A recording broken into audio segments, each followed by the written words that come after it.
Welcome to the third episode of Through the Pages, my book review show. So, longtime viewers of the show will notice that last month I took off. Internet did not need another video like this, and I needed some time to kind of figure out what to do with this, if it was worth kind of continuing on with. And so, I, like everyone, have just been educating myself and reading books that are a little more poignant. And so this month, all the books that I'm reading are by Black authors. Some of them were purchased before everything kind of happened with George Floyd, and so some might not be as poignant, but still voices worth discussing. So I'm bringing it back. Should be each month, but you will see a lot of different books in there than were before. Even though, like last month, I did have the "We Gonna Be All Right" by Jeff Chang, and so it's not so radically out of my wheelhouse. First one's James Baldwin. Had to James Baldwin. Book recently, not in one of the episodes, but yeah, Giovanni's Room rocked my world a couple months ago. So let's get right into it. This book right here, If Beale Street Could Talk, this, out of any in this stack, would probably be the one I would recommend the most.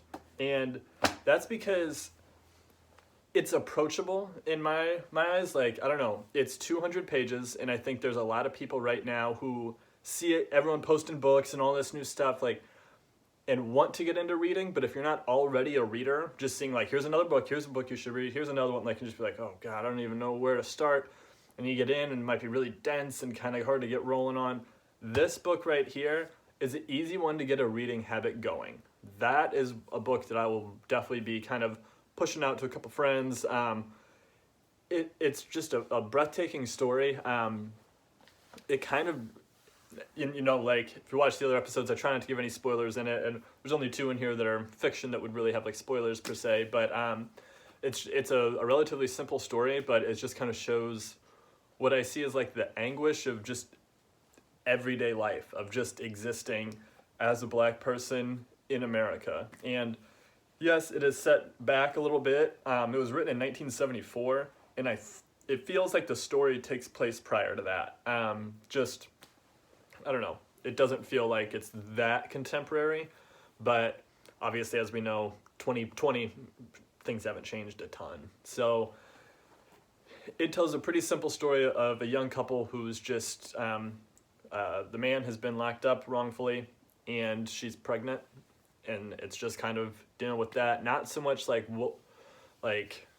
I don't know. It's dealt with a little differently. It's dealt with just like between the families, how are we going to handle this? Because like, it's like if that was a white family, 2 white families, it would just be, this is ridiculous. We can't do it. Like, they're definitely fighting it, but it's also like, oh yeah, he got locked up. Yep. That's what happens to us. Like, and it's just like, Jesus Christ, like just incredibly tough stories and people. And I mean, there's a book, or the movie of it by Barry Jenkins, who did Moonlight, and that was the best film representation of a book I've ever seen. And I don't know, you can just feel the power of the family a little bit further in that. I think sometimes, like, in just dialogue, you lose things in body language, of course, and you know, like Regina King, she got the Academy Award for her performance in that movie, and rightfully so, she crushed it. And I don't know, that movie really gave such life to the book that is kind of another reason I'd be quick to loan it, because I think if someone's like, all right, I've not really been into reading, it's like, all right, start with this book. It's poignant. It's one people are talking about. We're all seeing James Baldwin videos and pictures come up. He's a voice that we should be listening to still. But to know that, like, all right, you're going to finish this and you have an amazing movie after it, not there's a movie version and then you can join us all in saying, yeah, the book is better. This isn't so much like a better or worse. It's just like they're different. The book written in, 70s, set prior to that, movie came out very recently. It feels very contemporary without changing the time frame of the story or anything. It just modernized it culturally, in a sense, like where, I don't know, aesthetically, like you read a book like this and it just feels like, oh, it's just plain Jane, simple houses, not a lot going on. Like, you almost think back to like picturing it in black and white type of thing, where they had the same passions as us, the same things, so that the movie showed more of that life. But the dialogue and just the words are relentlessly beautiful. It's just, that was the one thing I was worried about with the movie, and this kind of speaks to the beauty of the book, is that I didn't think that his words could translate so much. Like, it's not necessarily what the characters say, it's what he says about how they feel or what he says about how they're feeling. And some of that, I don't know if it'd be like directly communicated, but some of the beauty of it was like his combination of words. I was just like, God damn, like this dude is like, he's hitting it. And it really did carry over to the movie. So not to turn this into a movie review show, but I try to do this show to entice you to read these books, or to tell you, you could probably skip this one. This is not one to skip. This is one of the last books one of the last novels that he ever wrote. It would be the second to last, and Giovanni's Room, the only other novel I've read from him, was about 20 years prior in 1956. And I will probably read just about everything he's written, but I do have an innate feeling that this is going to be one of my favorites of his. And I don't know, man, it feels like it's the type of book we should be given in school. Like, I'd rather read this than I was going to say Between Two Ferns, but The Tale of Two Ferns, a little different. But yeah, I learned a ton from this. Not so much like history lessons, but just a deepening of my understanding of the Black experience, which is a shred. I could read every book on earth and I will never understand. I'm not saying that this is like oh, got it now, I read some James Baldwin, but it was insightful. I could ramble on that book all day long. If you ever have any questions about that book or any book, hit me up. If you're local, hit me up. You can borrow them, or you can go Lit on Fire. That's where I got this. That's where I got most of the books here. I'll talk about that more a little bit later. The next book very much was a history book. Literally, Black women's history of the United States. Pretty much done in like 20-year chunks for each chapter. And it was really insightful in the sense of like how detailed the stories were. I mean, we know like broadly what was happening in these eras, but to hear like the story of like the Little George, it was this boat where it was carrying slaves, and they hatched a plan to take it over. And as you'll see throughout these books and throughout all the discussion we're having, violence is a part of it. I'm not advocating it. I'm not saying that's the way instead of peace, but in this instance, violence happened, and I'm all for it. They basically were on a slave ship, so if you can imagine, you're essentially in torture conditions. They fought back. They, at 4 a.m, rolled out, killed 8 people, took those weapons, and then it was basically just two sides against each other for 5 days of fighting. The Africans won, and they took that boat for 5 days, sailed it to Maine, and disembarked. No stories of what happened beyond that, but just to know, like, they even said it was like 61 women and children approximately.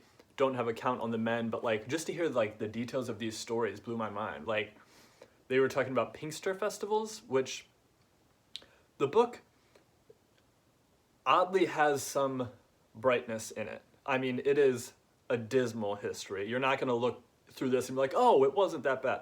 Nope, it was worse than you thought, guaranteed. But they had a little, like, fractions of fun, and it was just nice to know about that. Mostly just to understand the resiliency of the human spirit in all of that, to imagine being in some of the worst conditions that have been created, but to still, this would only come from some of the nicer plantation owners who, like, some would let you like go to another plantation to see your spouse or something. These Pinkster festivals would have been a big allowance to allow some slaves to go out and gather, mix it up with their community, music, food, art. But what really piqued my interest on this was that they said there was comedy, and they would do skits and shows mocking slave owners. So to just think about like how we're cooped up right now, and a good comedy special could just be like, oh God, it was nice to just talk. I had a dinner party the other night where we talked, and we almost never talked about politics in a very political group, and it was kind of refreshing. Imagine being in just relentlessly torturous conditions, and then you're able to go out and have comedy put on that's on that specific niche, talking about that guy, that owner, like, that laughter would just be the deepest form of medicine. Not saying it would help the bigger issues at all, but just to know that, like, not only it happened, but that it's not slave owners who are putting this on. Some enslaved people put more onto their shoulders, created this event, and facilitated it for others, just for the sheer joy of it, to share art and food. That, to me, was like the lasting tether that allowed us to, like, weave off of it to get the tapestry of culture that we have now. And I think a lot traces back to those Pinkster festivals. And so just learning specifics like that was really interesting. And it got very specific, but it's also very current. This book came out in 2020. It was in February. 2 of the books in this month that I read came out in Black History Month. And it has two authors, Kaylee Nicole Gross and Diana Rami Berry, and both of them pretty interesting to follow on social media. I'm seeing good news stories and stuff come from them, mostly through Twitter. But yeah, very well researched without just being the densest thing on earth. Like, this book could have been 5 times the size, and they still would have had stories that have been like, dang, that would have been a good fit too. But I feel like they made it a meal you could get your arms around. And I don't know, I really, really enjoyed that book because it changed so much. Like, I guess kind of a paradox. It changed a lot, but it also didn't change much at all. As we see 2020, things are still very oppressive. But the 20-year, like, leaps like that, you would kind of see, like, the gradations, and that was interesting. But yeah, it's a really good resource, and again, that's the type of shit that should be handed out in schools. But yeah, I do believe Jessica is stocking this at Lit on Fire. I think I just saw a picture of it come up. Like, a lot of the books she stocks one of, so they sell the reorder. I just saw, like, this, and If Beale Street Could Talk just got back in stock. So a lot of websites, even, like, big ones, are saying, like, unavailable, it'll be back in stock soon. Like, Jessica has them in the store, ready to go, and had them prior to this too, because she's been pushing this type of lit for a while. Cascading off of that was The Vulture by Gil Scott. And this was the oddball of the 6. This is one I had on hand prior to it. I've just wanted to read something by him for a while after loving his music, and it was his first novel. And I think even if I didn't read the intro that explained that, you would kind of get that sense. Like, I don't know, if I were to write a book, but it, like, had been come up through my adolescence as a writer, then a young man, first book, like, it probably would have been something like this. Like, I don't know, it just felt very young and masculine. Like, so basically just like a man was murdered, excuse me, a man was murdered, I believe it's in Harlem, and it tells you that right off the bat, and then it's basically like a couple stories of different people who maybe did it, and just kind of like vantage points building this bigger story. I would say it's the least, like, poignant of the 6. Still a ton of good perspective in there, and the language is beautiful, but kind of what had me excited about doing this show again was that it could entice people to not just read these books. Obviously, there's enough motivation to read race-related books right now outside of me telling you it's important, but I wanted you to be able to hear kind of the perspective of these couple and be like, that's the type of book I'm trying to read right now. Or like, I've just read 3 about the Black experience. I want nonfiction. I want to learn that. And so try to cover a broad spectrum here, but would probably not say, like, in the immediate sense that this is one of the books to go for. There's just so much good, incredible books out there right now to read. That's like, I'm obviously already a bookworm, but I've never had such a, like, oh my God, I want to be plowing through these books like I am right now. And it's not to say that I'm reading them without regard. I'm just like, every time you finish one, there's 2 more that come out you want to read. Or a friend's like, have you read this one? That was the one. It's like, oh shit, I didn't know about that one. So yeah, I wouldn't add that to your pile yet, but keep it on the back burner. Okay, next one. This was a big one. I got recommended it by a couple friends at the same time. The Wretched of the Earth by Frantz Fanon. this is a book of quite debate. I've seen some people say he is the ultimate, like all these other books, you're reading White Fragility, reading this, like this is the one to really see it. Like, I don't know that that's the case. I think some people, I don't know, enjoy giving out such challenging things like that, but I don't think it's necessarily, like, if you haven't read a handful of other books, I wouldn't skip to this one. And I don't say it because it's the most difficult, I say it just because contextually, if you don't have a better understanding of your own local issues and then like domestic issues, this international perspective, especially being so rooted in the Algerian War, which was 1961, and 60 years difference, I don't think it's the most like practical, tactical book to be reading right now in terms of nonfiction. It was an incredible read, particularly the mental health side of it. So Fanon was basically like a political theorist and psychologist, but he really looked into the mental health of colonized people.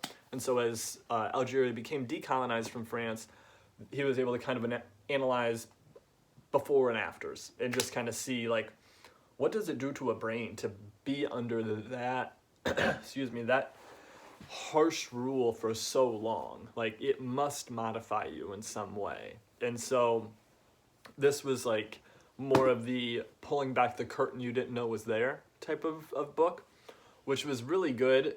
I think it would be difficult to carry into dialogue today because if we're talking about like specific things these days and we're going, it would be easy to abruptly stop that conversation and say, yeah, but bigger, like, and I don't know if getting into like the bigger global scheme of it is necessarily what needs to be done for like the short-term progress as well as the long-term. So I think this could be like a distraction in a sense that it makes the problem seem like some colossal thing. When there's a lot of things in our day-to-day life, there's a lot that we can be doing too. And so I do think there's massive systemic problems, not just saying the United States judicial system, but even bigger than that. But I don't feel that I have a very strong ability to begin dismantling that, where through reading other things, I gained a knowledge that felt more usable to me. And maybe some of that was the language of Fanon. Some of it, especially the first part, was really challenging. That was probably one of the hardest books I've read in a long time. I wouldn't say it's dated knowledge, dated vocabulary or anything like that. It's just that some of it, he would ebb and flow from talking about things in a general sense to where, oh, it is specific to Algeria or specific to another country, but maybe even not mentioning the country. But just because I don't have the full context of international relations in that time, that I feel like some things didn't hit as well as if I had read that in 1970 or whenever that came out. 1961. But it was undoubtedly a book I'm glad to have read. Like I would not subtract it, and I'm literally just ordered another book by Fanon, so I'm picking it up today. So yeah, also through Lit on Fire. So she's stocking this, and then White Mask, Black Skin, I think was the other one. I might have that reversed, Black Skin, White Mask. But yeah, just incredibly intelligent, and I think that could be another point where maybe it wouldn't hit, is that it's not meeting in the middle at all. Like it's I expect you to know these words. I'm not gonna dumb it down. Like, he goes deep on it, and so I learned a lot of new words through that. Every time I read, I always have my phone by me for the dictionary app, and so I will stop and I'll look up a word. I'll hear the pronunciation of it, so I can start to learn this stuff, because I can't just keep like, oh, I didn't know that word's glaze over it. Like, that's not learning. So there's a lot in this that even just like decolonization, like in a general sense, I know what that means, but if he's going to use that word 5,000 times in this book, like, I want to know exactly what we're talking about right now. So that was a book to help learn a lot, but didn't leave me feeling as educated for the current dialogue as other books that I've read, such as Hood Feminism. Mikki Kendall, Mikki Kendall. This was an incredible book. So this also came out in 2020. This was February 25th of this year. It is about like 260 pages of awesomeness.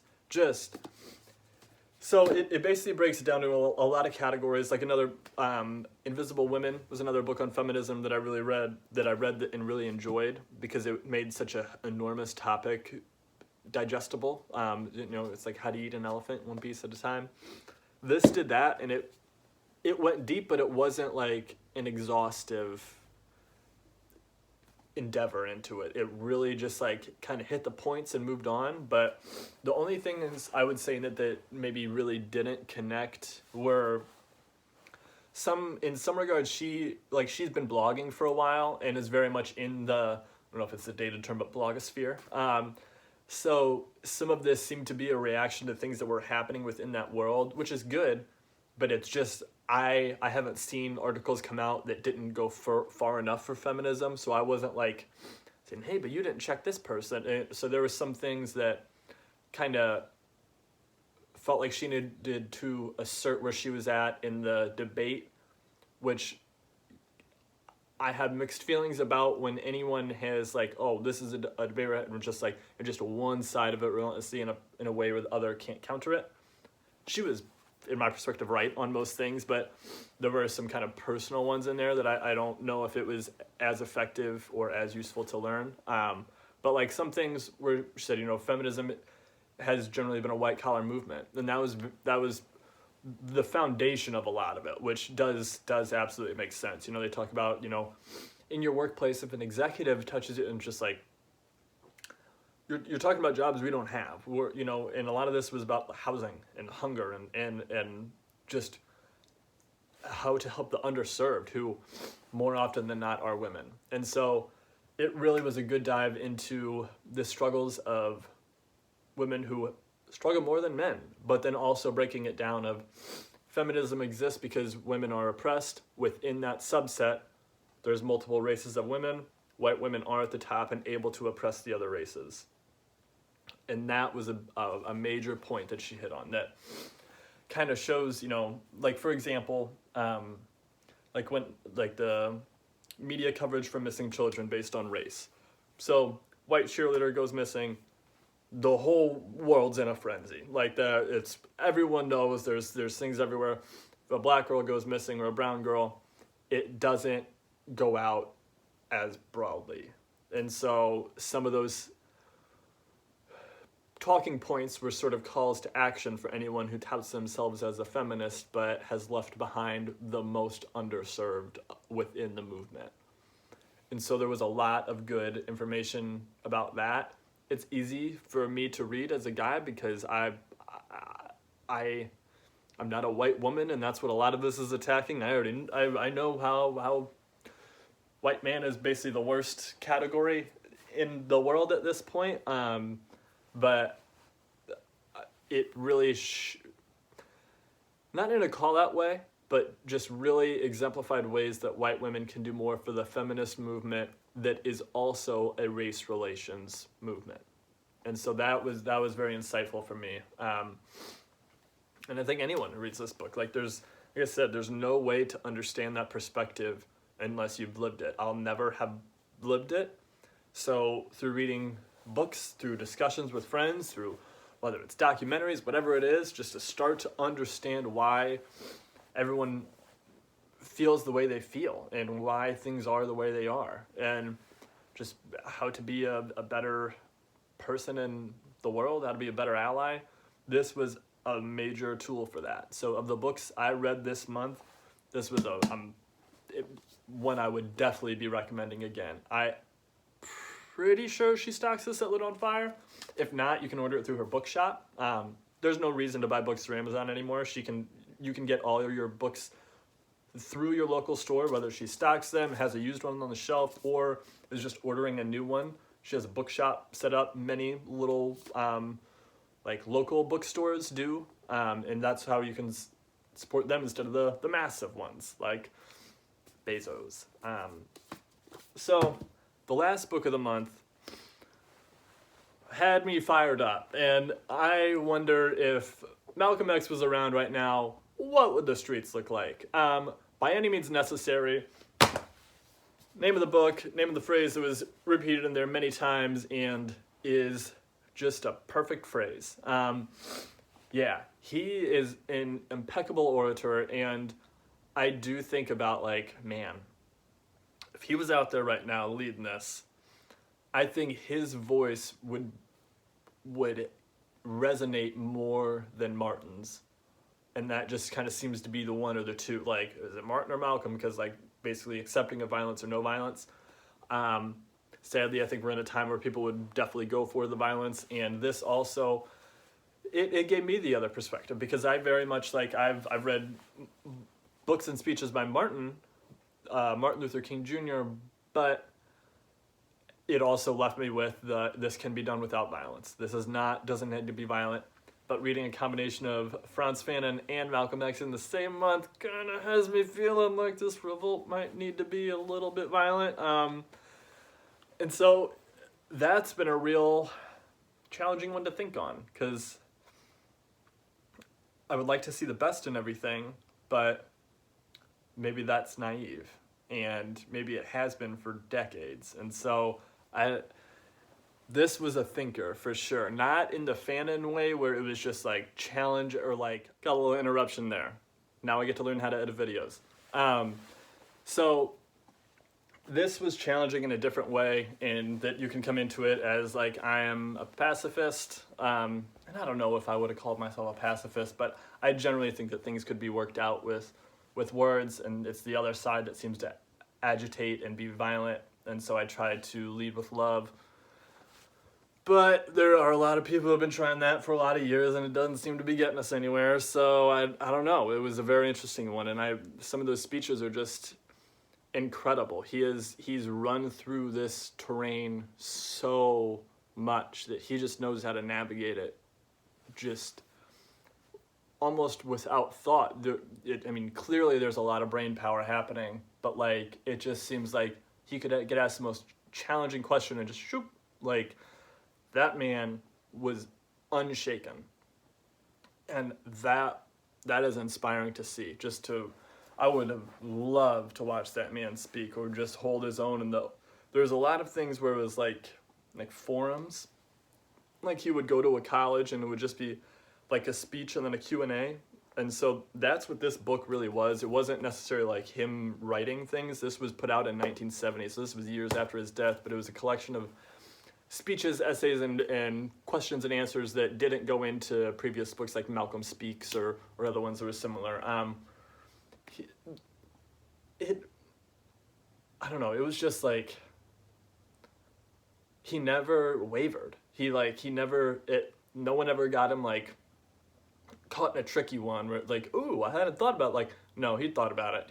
He's been there. Like, and so it was just nice to see someone who was so sure-footed in the language. And yeah, I watched there's like a 4-part documentary series on who killed Malcolm X right ahead of reading this, and it just gave me a lot of context. And it's not that the government was the ones behind it per se, but it just shows like if you get to that point and you're that loud and you're making such waves, you're probably going to become an enemy.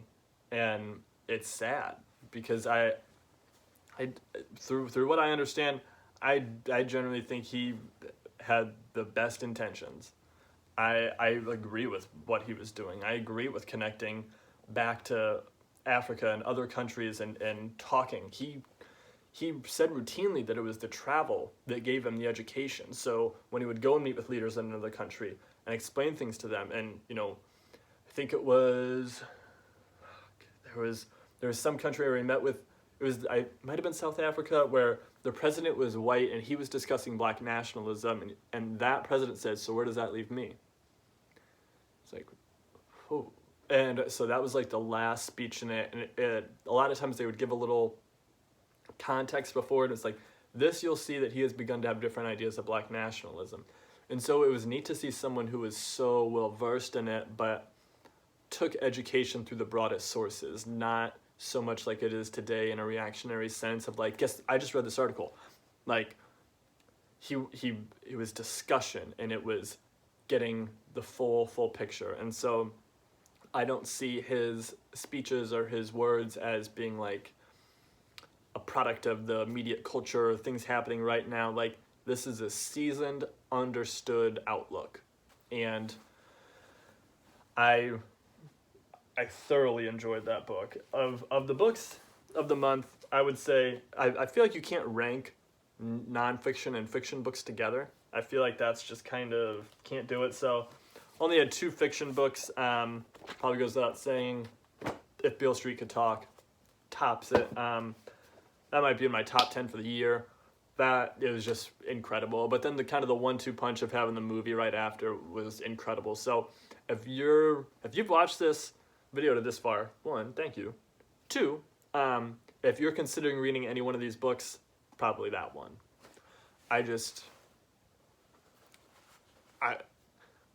would love to recommend that movie to people, but it's like, okay, the book's only 200 pages. Like, knock that out first, and then the movie's gonna blow your mind. So I really want people to read this so that more people see that movie too. As far as the nonfiction goes, it's probably Hood Feminism, just because the Malcom reiterated a lot of the same stuff, which is important. It's not that a lot of these issues going on today is like, oh yeah, I read that thing, now I understand. Like, it has to hit and hit and hit. That's why I read books about gut health like 1 a month. Like, I'm learning different stuff all the time. Yeah, I'm gonna get told the same little facts occasionally over and over, but like, it's those things that the other person missed, and collectively start to build this like big understanding that I do think that reading a book of speeches that are all within the same kind of time era, they were mostly later towards his death, it still had an immense value. This just being so contemporary was extremely helpful, and that it was kind of a deeper critique onto another book that had been very impactful for me earlier this year.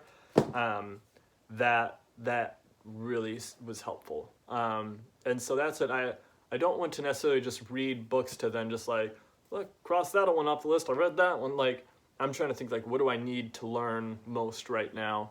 And so this past month, a lot of it would be the Black experience and things related to that. I'm getting to the point where, along with those, I want to be reading about what's next. Angela Davis has one on Are the Police Obsolete? And do have the Socialist Manifesto ready to read this month too. So I want to start reading about what's coming next, knowing that I am firmly sided with the Black movement. I will be out at the marches. I'll be doing everything I can locally, in the state and domestically, wherever I can vote or do things or help or pitch in, I will be there. So I hope that this was a form of help as well. I know everyone is just snatching up books like crazy right now, and I love it. I'm seeing so many people support Lit on Fire, which I love to see. I really want to see more people that read the books or bought the books, read them. And so this, I hope, would be a good motivation to I definitely want to pick up some books race related, but I want it to be books that I will finish and be like, wow, that's what I needed right then. Maybe you need a little history, and this is going to be it for you. Maybe yeah, I'm fired up, but I'm not get out in the streets fired up. Well, go ahead and grab that Malcom then, if you're hey, I already got all that, I know it all, grab the Frantz Fanon if you think you're such a smarty pants. So I hope that this covered a pretty wide range. What will be July, the books read in July will have mostly Black authors, some other race authors, as I'm kind of getting a mix of things. Already finished one book on gut health just because I was chomping at the bit for it, but lots of good stuff on deck for that. Thank you for tuning in. If you have any questions about these books, anything to say, drop some comments.